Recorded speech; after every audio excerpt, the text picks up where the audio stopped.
Really impressed with what I've seen of her at the weekend. Likes to almost play as an attacking midfielder, a number 10, but makes those runs beyond the back line that are so difficult for teams to pick. Here we go, kickoff next on ESPN Plus.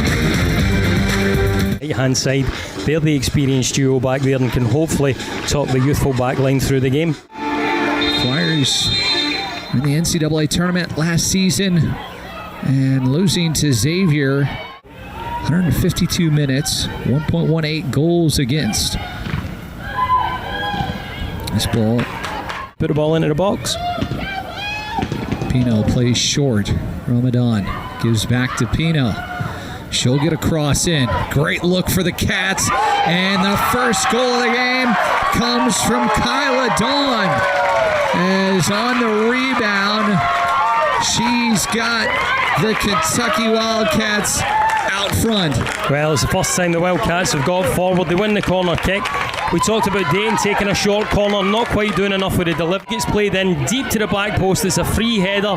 It's one the keeper won't want to see again. Canastraro, she's got to do better with that. It's a bounce. And looking back to their defense, Ramadan, near side, Pino looks to Dawn. Kyla able to get by Fields, has space. Dawn gonna take it on. Wow, what a play. Her second goal of the night, and it's the Cats on top 2-0. Well, we highlight simply too strong for Fields. Just brushes her aside as if she's not there.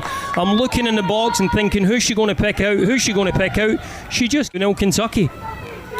Well, Ian, you mentioned who she was going to pick out.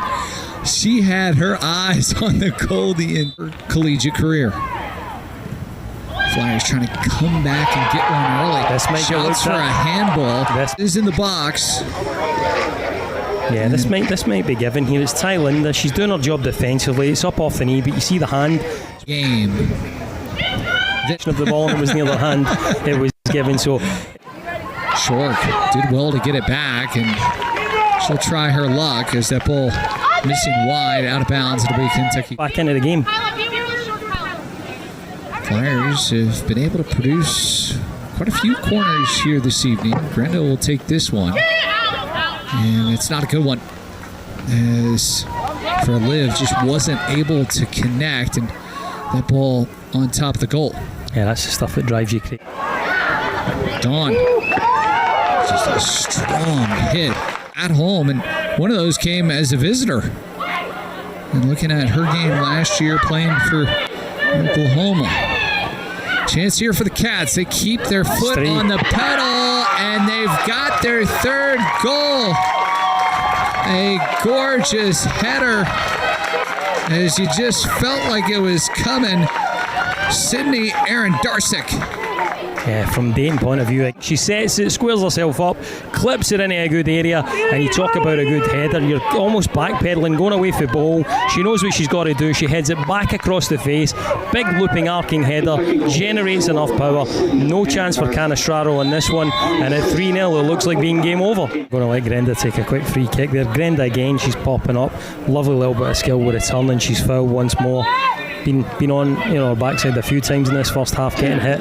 Dayton from distance once more, and that sort of sums up the first half.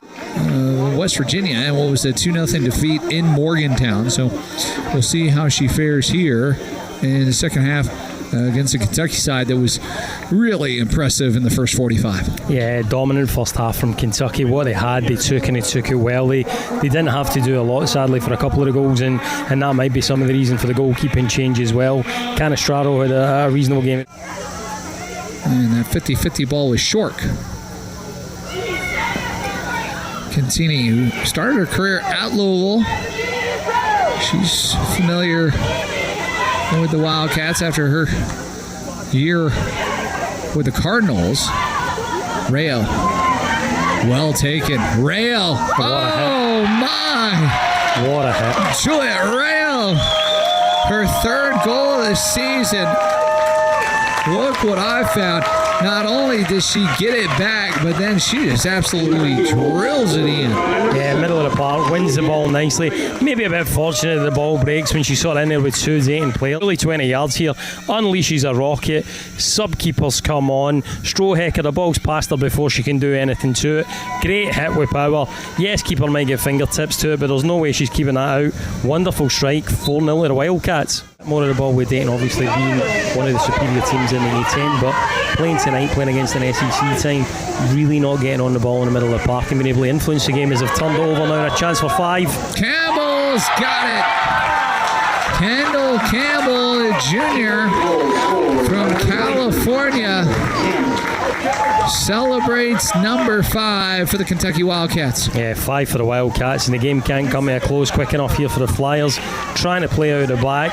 She's on it straight away. She's pressed it Campbell. She's closed it down. Wildcats. Flyers. You know, you look at some of the goals in this game, and it's been Kentucky on offense that's been able to, find it. And there, Dayton's defense, that's tough, and Campbell able to capitalize. Yeah, Campbell with the intelligence she got. Middle of the park, trying to chip in to Dawn, and Hoffman a challenge. This will be a goal kick. Yeah, Coach Fabiano, I'm pretty sure he wants to bring Dawn off at this point, but he doesn't want to take her off when she's on the hat-trick, so he'd be delighted if she gets the 3rd goal, so he's getting an excuse to take her off. Kick. Yeah, it's a goal kick every day. Challenge by Kentucky, and what they're hoping is a foul. And come back, get you the rest of this one. It's Kentucky on top, 5-0. Kendall Campbell was able to get in from behind. Yeah, she's in behind. She's already off balance, so it's one of those ones. There's probably not enough in that for me there. She's already on her way down. It's just whether or not Hoffman puts a challenge on her. Nobody really putting a challenge on her. She's just lost coaches and how they're going to use their challenges this year. So in the previous game, indirect free kick, used the challenge, can have a word with his players prior to indirect. And pass back. It results in a Dayton corner kick. Schreiber will play short. Off the overlap, Schreiber gets it back and sends it in. Mize is there to cover. Yeah, a little bit similar to actually the Kentucky first goal. They worked the corner on their left hand side. What he can get with the group of players he has. So he wasn't getting a lot from his wide fullback. So Schreiber going to right back certainly offered more against than it is. Yeah, there's nothing there.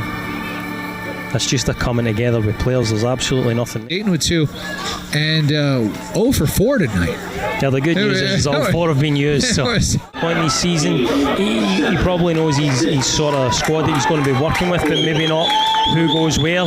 For Kentucky, same again. They've got the goals, they've got the victory. Job done on the road.